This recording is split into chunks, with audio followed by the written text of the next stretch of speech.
You mean to tell me the main character of this manga is possessed by an extremely rare, extremely powerful, and extremely dangerous creature of another species, and has just been brought into the fold of a magical organization that very specifically has designated him as a sacrifice, and he may start going to school? Why does this all sound so familiar? What's up, guys? That guy with a pencil here. Fun fact, I do to have it on me and keep it on me at all times. And another fun fact, it's just me. It's just me. Oh man, I'm so happy I picked this up. Though I saw Shonen Jump since Undead Unluck ended. I presume. I think only Undead Unluck ended last week. I don't know. That was the one I was covering. But Undead Unluck ended last week. So I saw Embers, the new soccer manga. So I'm like, that's going to be added to the roster too. And it looks like a banger from the art style alone. But that's only because I saw the first page and like the big cover on Shonen Jump spread. So I don't know, I'm excited. But obviously Ichi the Witch is something that I've been hyped for. I've seen like bits of more hype here and there. But then again, I'm kind of used to that. Typically things don't pop off extremely until the anime comes out. And we are, being generous, years.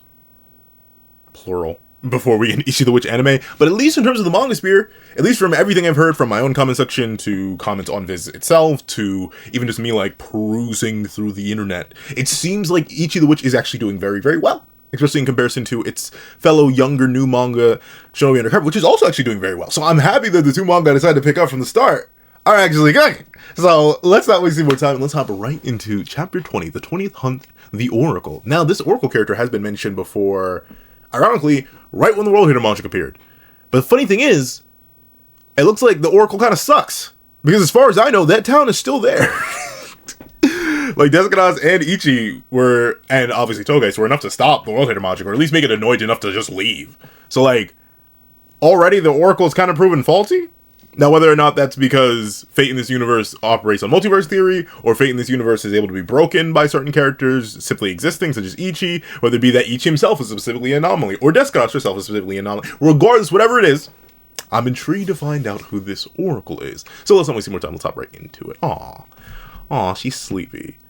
She's not even sleepy, she's knocked out. And you know, I don't know. I've always been bad. I don't like sleeping around people because I always wake people up because I snore horrifically. So I couldn't do this.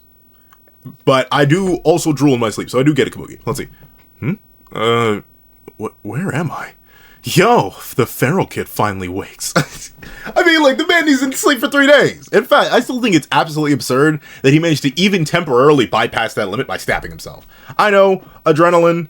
But, like, it seemed like a hard rule of Uroro, so I'm very interested to see. And then maybe he didn't fall asleep for 3 days this time, because he, like, accidentally, maybe he jacked up the timer by stabbing himself, or maybe he fell asleep for even longer. Regardless, is he going to school? Because, like, sure, the World Hater Magic showed up and jacked everything up. And honestly, I do think, it really depends on what Togai says. Because, for all intents and purposes, Ichi was about to win. It's just that he responded specifically to the World Hater Magic.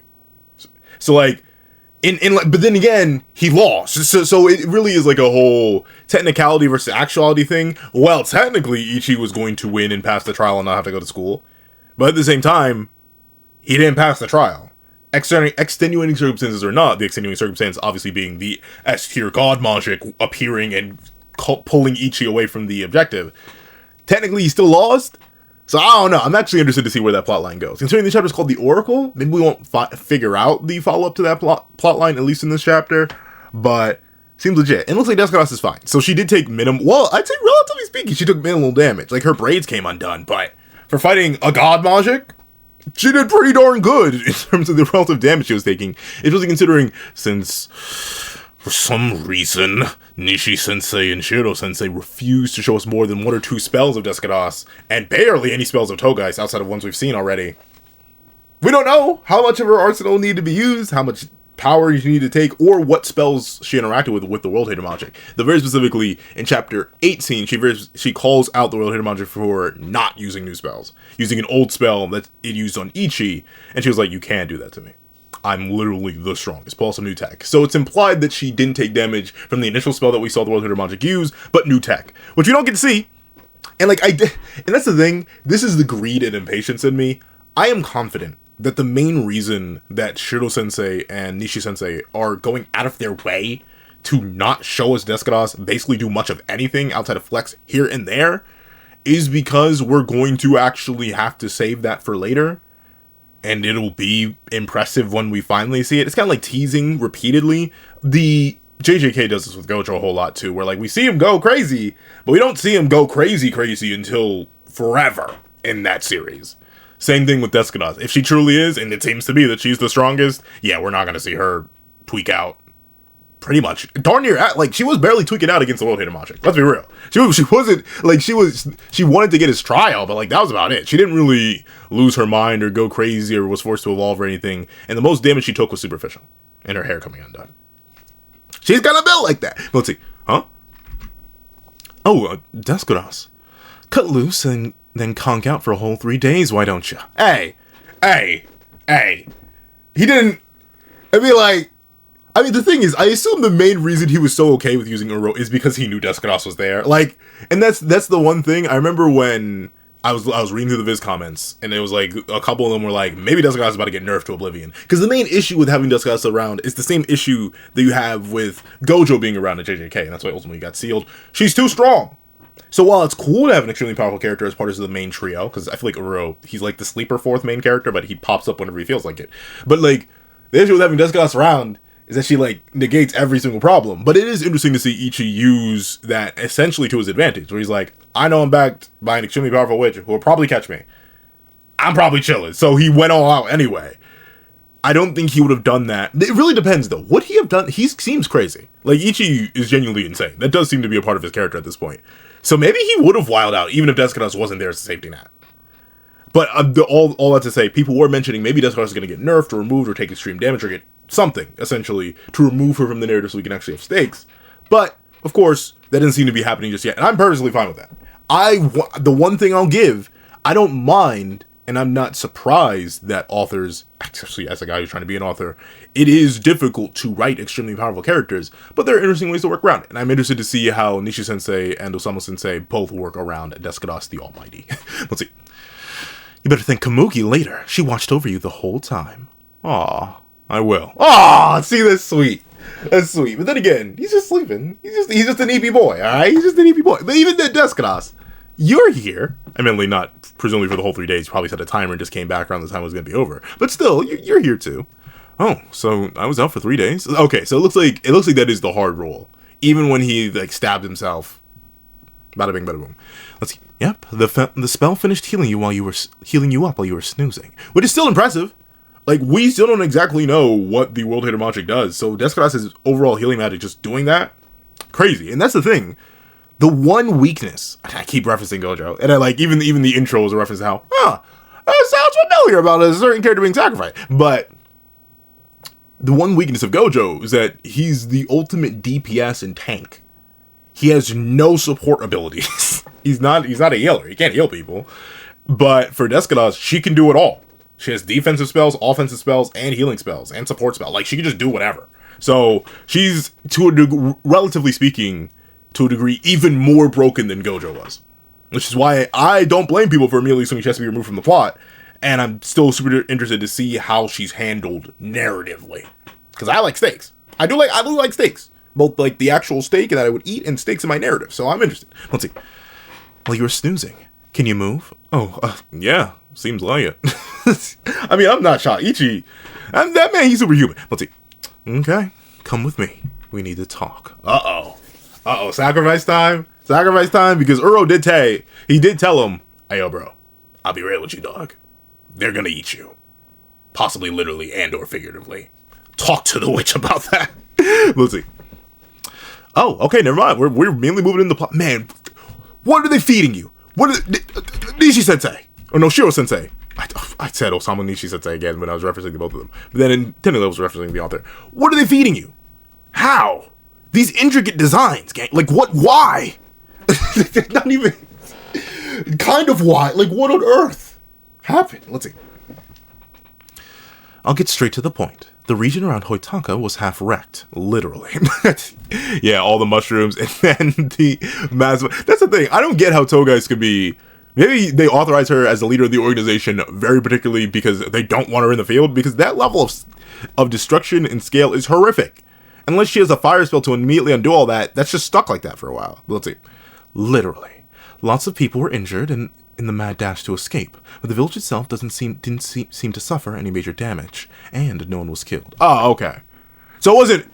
I'm not the hugest fan. I was hoping like at least somebody, one or two bodies would be caught. And you'd be like, whoa, pencil ain't that dark. And yes, it is. I wanted Ichi to have some consequences for his arrogance and his hubris. That's the one thing I was really appreciating about the World Hater Magic. It legit pointed out Ichi's hypocrisy of like, gang.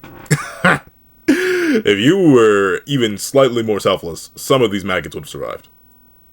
All of you will die now. And of course, none of them did because Deskadas. But still, I was really hoping that, like, that would stick with Ichi and be like, oh, I fumbled the bag. But now it's more so Ichi being like, oh, I have a deity in my back pocket that'll probably catch me and save this entire town.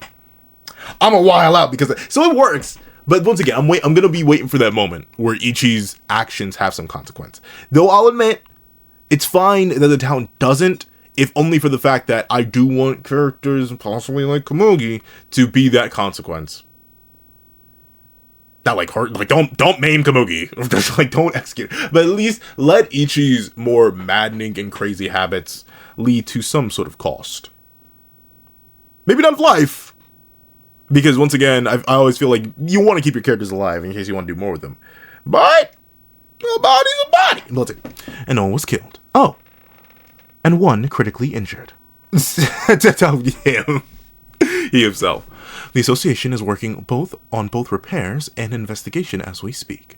Oh, okay. So that's neat. At least they all came. And I love all the different outfits. That's the one thing I'll give. The only issue I have with JJK on a design sense is that a lot of and of course they go to a school, so it makes sense that they have similar outfits. But I do like how all the different witches so far have had pretty much entirely unique fits. That maybe will change if we see more of the school, but still, let's see. The association is working on both repairs and investigation as we speak. Half destroyed, and oh, yo, Ichi, why you low-key fit it up, dog? Hold on, yo, why does this fit low-key go crazy? Even the choker kind of, yo, Ichi. I already talked about how the World Hater Magic got that on. Why do you low-key got that on? Ichi, we didn't even get you a chain, dog. Let's see. Half destroyed, and now repairs? Would that be the magic?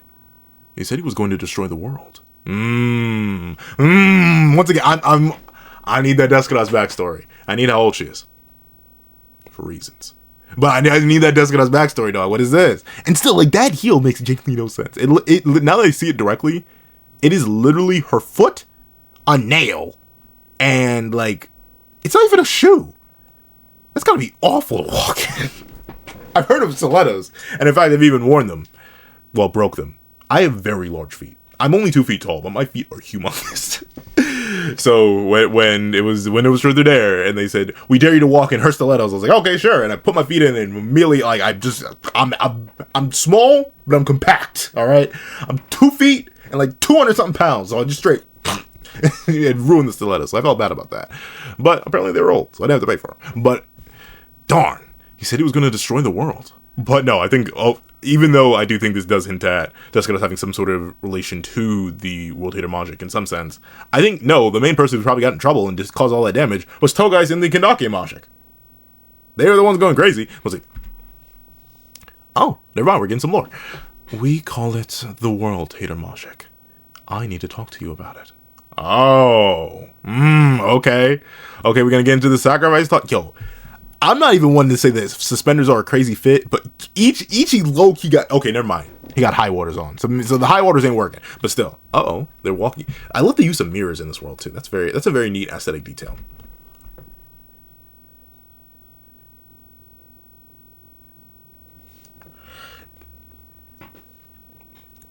Okay. So let me relay the thought process. And the more I look at it, the crazier it gets. Oh. How do I put this in a way? It is design-wise insane. Reminds me of, well, every Jester character ever, but very particularly because I've been on a Deltarune kick. It reminds me of Jevil from Deltarune fame, the Deltarune Undertale duology, and also reminds me, that a character they don't actually have any like personal association with, Pomni, I believe, from the Amazing Digital Circus. That design, obviously, once again, it's another Jester reference, and Strangely enough, Mossy Meadows, because of the plus side here. But like, that's the thing. There's so much going on in this design. So my immediate thought was like, sweet mother of mercy, my eyes are burning. The other thought is, whoa, that's a lot of design detail. The other thought is, sweet mother of mercy, Osamu Sensei, not Osamu Sensei, Shiro Sensei. I know Shiro Suzaki. Shiro Sensei. What are they feeding you? Look at the detail in this design, from all the different card suits to the plus and then the teardrop, which is interesting. Typically you think it'd be a plus and a minus, but no, but a plus and a teardrop, to obviously the jester outfit itself, to the checkerboard pattern on the hat, to the sun and moon earrings, which are also accented by teardrops for what connects to the ear themselves. It appears that the earrings are somewhat magically enchanted though, as they don't seem to be tied together by anything. They're just like hovering there. The multicolored hair, it's highlighted here. And the strange, I mean, her eyebrows are very far up here, but her face paint, seemingly the same face paint that goes for the plus and minus, are also 3 dots up here and 3 dots up here. Like, this is just an insane design. Just genuinely insane design work. It's crazy. I don't know what they're feeding Shiro. I just don't know. What are they feeding? Let's see. Well, wait. Hold on. I need to take... Did I forget? I literally filled it up because I said I know I'm about to go record like crazy. Where did I put it? Where did I leave my bev? My bev! It's not here! No! My bev. I lost my bev. I could have sworn I had it. Where on earth is it? Did I leave it? I think I know exactly where. Oh no, my bev. I'm sorry. I was a little bit thirsty. I wanted to take a sip before I try to hit this voice. She seems to be about the same age as Ichi, which is a strange trend amongst like Oracle characters. I don't know why they're all young. Like, and I'm thinking of like multiple series from like the Percy Jackson series, but then again, that's just surrounding very like young adults and early teenagers. So I guess it makes sense that the Oracle would also be just fitting in that age cast. But like Percy Jackson from way back when, then you have everything just left my head. I had like 3 examples. They all just left my head. Oracle characters. What do I think? Characters who see the future.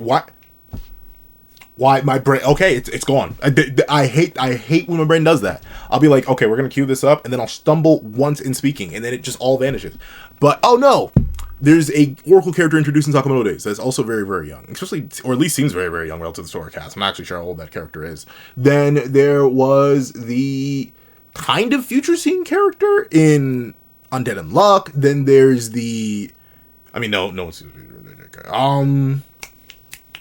there are more, but like that's the thing. For some reason, my brain is like future. A lot of these characters who see the future are like extremely young. When you think of like oracles or sages, they're typically older, or at least that's what my brain immediately leaps to based on pop culture. Let's see. Welcome, our beloved. Oh, sweet mother of mercy, we're going heavy with it. All right, our beloved Messiah, and she's speaking in heart-shaped speech bubbles. All the different shapes. Well, then again, the heart matches with the card suits. It's still interesting, and it's interesting that the only one that she has double of on her person is specifically this clubs, diamonds, hearts, spade. It's interesting that she has 2 spades. Let's see. Welcome, our beloved Messiah. Your what? She's like, wait. I did not sign up for this. Please. I just came here on the Magics, bro. I did not want to become part of a prophecy. Please don't sacrifice me. Let's see. Oh, and you know what? I love. Oh, Ichi's goated. He's so goated. Oh, he's so good, man. I mean, he's gonna be my favorite new gen MC. Or you know what? He's gonna be my favorite new gen MC. And because I feel like new gen's over. Is that crazy for me to say? I feel like the new gen of anime, like My Hero Academia to what's the last new gen? I feel like My Hero Academia to JJK is over. It's done. Like the new gen era is over, and now we're in the new gen. We're in the 2020s. Because I feel like new gen is the 2010s. Is that right? Yeah, it is right. Then again, Attack on Titan came... Well, no, Attack on Titan came out a little bit earlier. It just took a while. It took a long time because it was a monthly manga. But, yeah, I feel like we have the 80s, and we have the 80s, and we have the 90s, then we have the 2000s, then we have the 2010s, which would be new gen, and then now we're in the 2020s. So, like, we're in the new gen now, which is crazy to think about. Let's see. You're what? Hey, too close. Never mind you. Is it a rule that all the associations have to make a... Yeah. Seemingly enough. I do not remember her appearing in the witch collage, though. Or at least not her design. Let's see. Never mind you. Is it a rule in this association that all witches have to make a wacky entrance? I mean... Probably. Let's see. Yeah, this is... How do I even say that name? Jiki Shion? No, Jiki Shiron. Jiki Shiron. Jiki Shiron. Jiki Shiron. I'm Jiki Shiron. I'm the Oracle Witch. Good to meet you. Okay, so they do all have... But still, why is she called the Abyssal Witch? I need to know why that. I forget what Togai's title was. Presumably something ice-related, considering her whole Dora. But, like... We have... What is... The Gold Witch? The Orate Witch is what Monogold is. The Analytic Witch is what Shirbanona is. The Oracle Witch... So, like, I still don't know what Abyssal would typically mean. But Jiki Shirone. I'm the Oracle Witch. Good to meet you. Yeah, they are all crazy. Sweet mother. Like, this is... It got even crazier now that it's at full scale. She has a lot of hair, though. I cannot imagine how they deal with that much hair. And even the tails on her hat is super long. God, this design is nuts. This design is nuts, and it actually kind of hurts my eyes a little bit. Let's see. I feel horrific for whoever's gonna have to. Hopefully, Ichi the Witch as well sticks around for a while. But whoever has to animate this, I feel horrible for you. Let's see. Oracle. Ichi's like, I do not. Cool story, bro. I do not buy it. Let's see. Are you? Oh. Well, you know what that would explain? Well, no, the eyes look. No, the eyes are weird. Oh man, I didn't even realize that. She has the plus and then the... Huh. Yeah, see, look at that. Even design details I missed. She has the plus and the teardrop out here, and then the teardrop and the plus reverse in her actual eyes. Huh. That's right. Okay, let's see. Are you human? Oh, so this is another Majik. So we do have humanoid Majik. That is just the thing. The Worldhood Majik is an exception. It's kind of the rule. Or not a rule, but, like, it is very much possible. Are you human? Interesting, though. Then why did she call herself a witch? Or, well, let's see. Even Deskos is like, well, darn. Didn't think you figured that out that soon. Oh, that will explain why she called him Messiah. Because he would... But then again, why would she want that? We'll find out. Wow. Nice. Deskos keeps you around for a reason. That is true. You're sharp. Jiki Shirone is a special case. In what way? Who is her boss? Who owns a Monogold, probably? Monogold. If I had to hazard a guess. Let's see. Jiki Shirone is a special case. She was previously in a coma for a decade. Oh, interesting. But then one day, she woke up. Not only that, it seemed like she'd become a whole different person. Finding humans, whoever they are. Finding humans who, for whatever reason, are unable to move. Forcing them to acquire it, and then possessing their bodies for itself. Oh, so it's a future-seeing ghost type Majik. Interesting, terrifying, but interesting. I would not bring that around Ichi, but maybe you can't override witches who already have contracts with Majiks. We'll see. Forcing them to acquire it, then possessing their bodies for itself. Ichi may instinctively try to kill it. He'd be like, taking away human autonomy. I got something for you. Let's see. But that may mean she may not be captured. Let's see. Bodies for itself. Why is its no... Oh, that's probably like it's a reference to its true form. That body may be Jiki Shirone's, but the one who's talking to us is the Prophecy Majik. Ah! So wait. So what was... I wonder what Jiki Shirone's title or abilities were before she went into a coma. And interesting. I wonder what happened to your original body. Or whatever, the Prophecy Majik's original body. And how come... No, yeah. Inari, what was the Hisame Majik's name? I feel like it's kind of inconsistent whether or not the Majiks like had their own names. Because Uro has his own name. Uro the King Majik. Then there was Inari the Raiko Majik. Then I don't think Hisame had a name. I think it was just the Hisame Majik, which is strange considering it did have even more personality than Inari. And then of course the World Hater. But the World Hater Majik name may be tied into his trial. So like I get why it wouldn't give its. But now Jiki Shirone, they're calling it Jiki Shirone. But it's the Prophecy Majik. The one who's talking to us is the Prophecy Majik. I'm no human hater, though. I'm super cooperative with humans after you take their bodies, though. Well, then again, it does say, one day she woke up. Not only that, it's like you become a whole different person. Finding humans who are, for whatever reason, unable to move. So technically, she, like, the prophecy magic does give immobile or like, paralyzed humans new life and new meaning. But still, they do completely like, it seems, considering she acts like a completely different person, she does, and I'm not even sure if it'd be a she, it's a magic, but it does override their original base personality, which may not be the most fun thing if you want it to be, you know, sentient in your own body. Let's see. I'm super cooperative with humans. I don't buy that. You seem like a troublemaker. Let's see. Yeah, about that. This last one had Monaco livid, you know. She said a prophecy that shows up only a few minutes prior is no prophecy at all. Yeah. I mean, it still is, technically. Thing is, though, she was already wrong. So I really don't buy the idea that you're pro-human. Aw, but that's just how it is. I'll share my prophecies with you, but at times of my choosing. In exchange, I'll be nice and stay cooperative. That was our deal. Capture it. Capture it. Is that great? Like, well, if it won't, that's the thing, though. If it won't give its try, Descos, can't you capture her, though? Maybe it'll just escape, because it seems like it does seem to have ghost-type properties. If we're going with, like, that old analogy. It does seem to have ghost-type properties, so maybe Descos can't capture it. And if she tried to attack Chiki Shirone's body and, like, get the magic herself, or even use, Golconda in order to force it to tell its trial, it just leave. It's clear that, to some degree, certain magics have resistances and willingness, or variances in willingness to give up their trials. And it appears that, at any moment, Chiki Shirone's, or the prophecy magic, could become hostile. Which, for something that could see the future, may not be the best thing. Yeah, so I don't blame him. That was our deal. Yeah, she's evil. Let's see. I'm being super generous, sharing my prophecies with you witches. I really think you want to be more grateful. I'd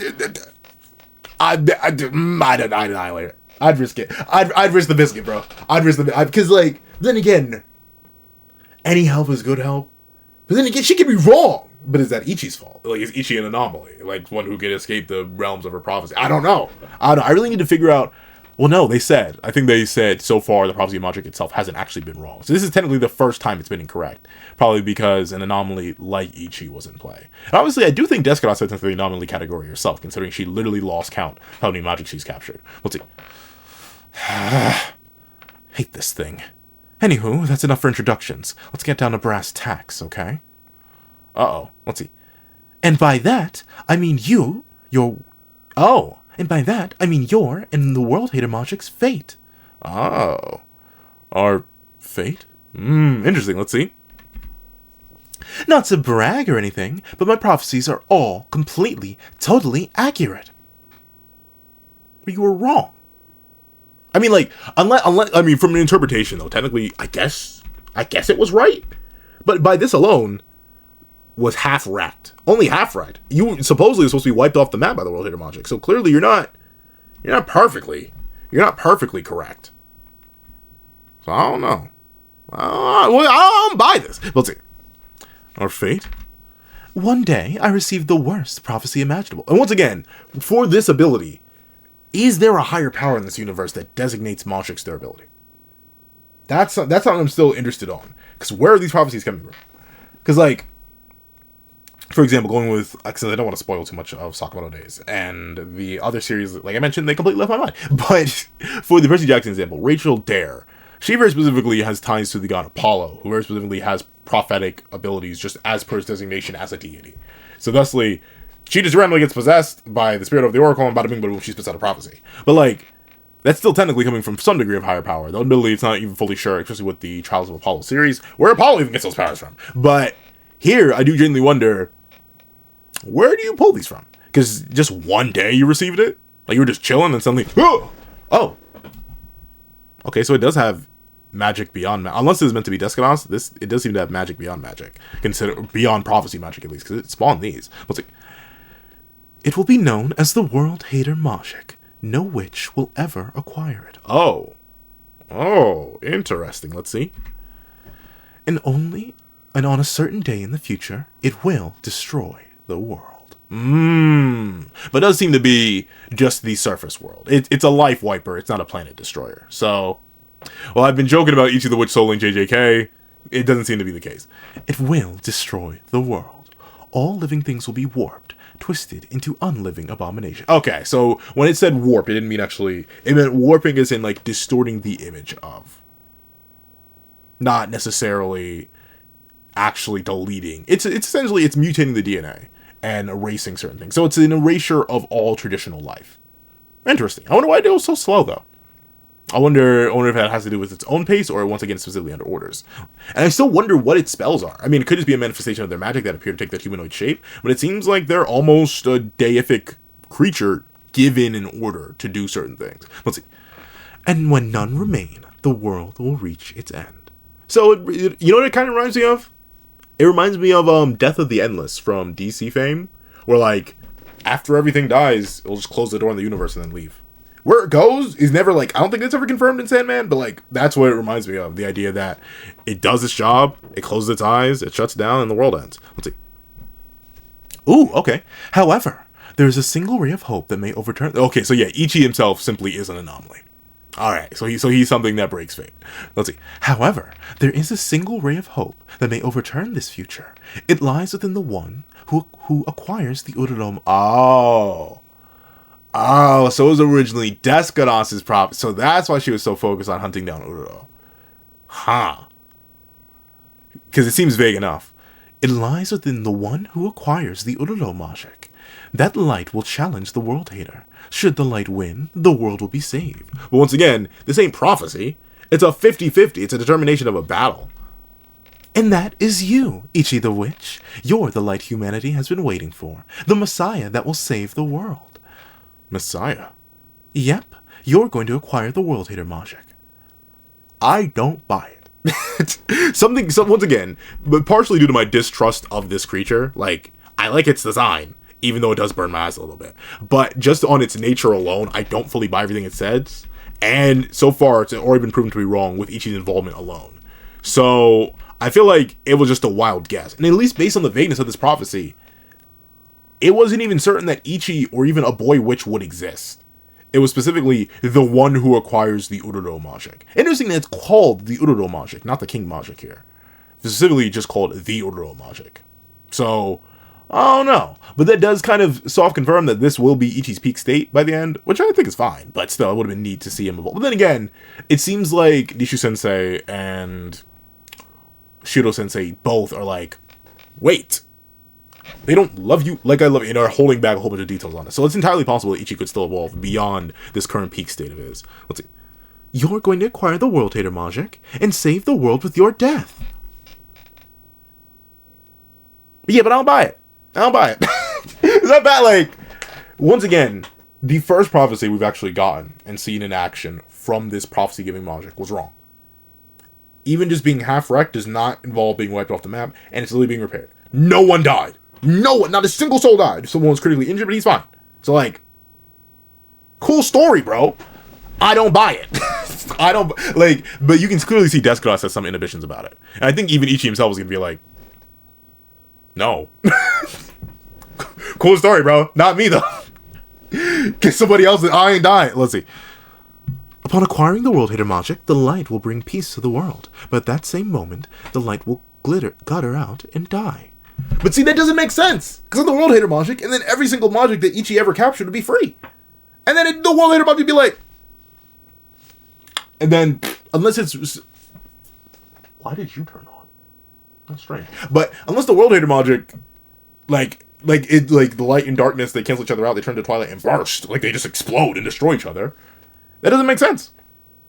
Because at least from what we know so far of the magic witch system, once a magic holder dies and their internal world presumably shatters, their magic circle shatters, then everything inside it goes free. So like, I'm calling cap. I'm calling straight. I put it on my head, but I already brushed it up, so I'm not gonna brush it down. But like, I'm calling cap on this one. I don't buy it. But it is a very grim prophecy. Let's see. Sorry, but that's the full extent of the prophecy I was given. Given by who? Given by, once again, I know you're cooking something devious. And she says, I can smell it. I can smell it. Let's see. Sorry, but that's the full extent of the prophecy I was given. That last bit only came to me recently, though. Well, yeah, of course. Because clearly, at least by the wording of that prophecy, if that is like a word for word, band for band, bar for bar prophecy, you didn't even know it was going to be Ichi. Presumably, Descos herself once thought she was the witch who was going to capture Urlo and then save the world. Or save the world by her death. But clearly, fate is not linear. And even in fact, since destiny is 50-50 anyway, whether or not the world hidden magic will exist and destroy all of creation, and or be stopped by the light, quote-unquote, in Ichi, or whoever this messiah, quote-unquote, was, clearly, fate in this universe ain't even really fate like that. Like, there is no predetermined destiny. It's just a chance. So, like, I don't know.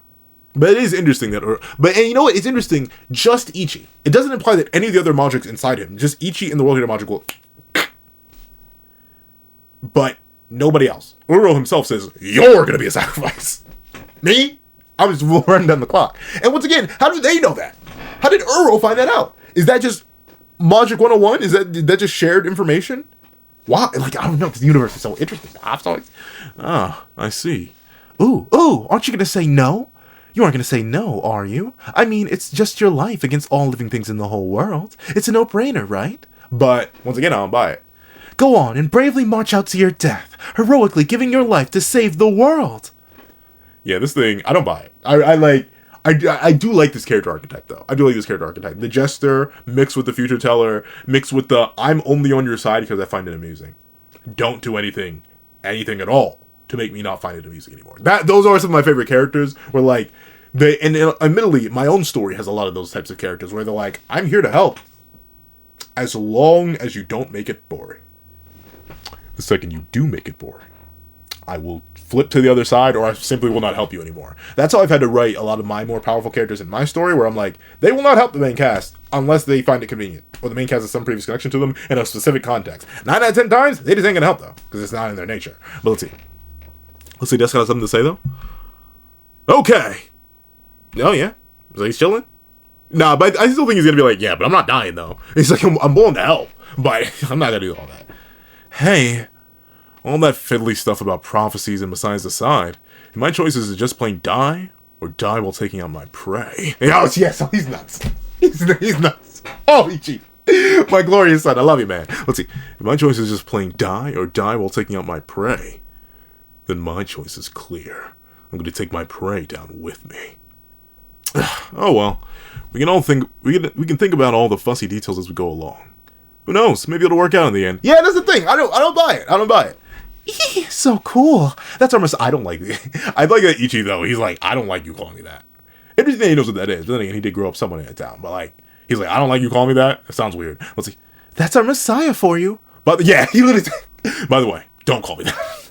Strange. Don't. We don't do that around here. Dude, no one know. Aw, okay. How about Mr. Hero? No, just call me Ichi, please. Ichi Peachy? Absolutely not. Uh-oh. But look at Descados gripping her fist. So once again, I wonder if that's out of genuine concern for Ichi or her own specific desire. Because like I seem to infer here, and I may be wrong, it seems like Descados herself was almost pretty much dead set on being the one to stop this. Not only from her own it's clear that she knew the prophecy beforehand, but on top of that, it appears that she also could have fit the criteria. So now that responsibility has been shunted off of her and put onto Ichi, someone who she now, I think, even despite her still calling him Pharaoh Boy, still mocking him a whole bunch and clowning on him, she definitely has developed some sort of affection for Ichi. And knowing that he now needs to die in her place, that probably doesn't sit right with her. And you can tell that by the end and her clear shock at his acceptance and even her gripping her fist at the end. So overall, I'm loving it. Man, it's peak. From the character writing to the character designs to the art style. It's just peak. It is, out of all the manga I picked up recently, it is probably my favorite. And I've picked up a couple manga that I just don't cover on the channel because, like, there are 7 days in a week. And I want to talk about other stuff than just manga. I already reviewed, like, even with Undead Unluck ending, now with the Embers thing starting, I'm going to cover that as well. I'm going to pluck out Undead Unluck because it's gone, and then replace it with that. I've covered like 10 manga. I'm going to add regular Ragnarok back too. So, like, I cover a lot of stuff on the channel, and it's crazy to think about. But overall, if you made it to the end of this video, please do me a favor and leave double death death in the comment section down below. I'd like to thank you so much for watching. Please remember to leave a like, share, comment, and subscribe. And make sure you hit that little notification bell so you don't miss out on any videos that come to the channel. Also, you do have a Patreon down below where you can support me for as low as $1 things like exclusive videos, early content, and more. You also now become a member of the channel for as low as $3 a month to get the same perks and more.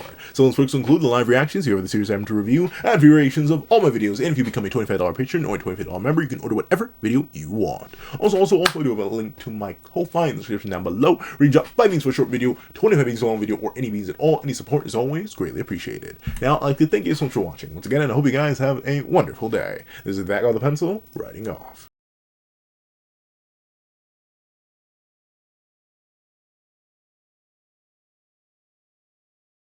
I'd like to give a thank you to our sketch tier members: Greyhound, Eternal Flame, Red Wolf 4765, Astro, Super Flame Zero, Glacier, XZ, G Prosper, Planet Crone, Zeta, and Brandon Payne.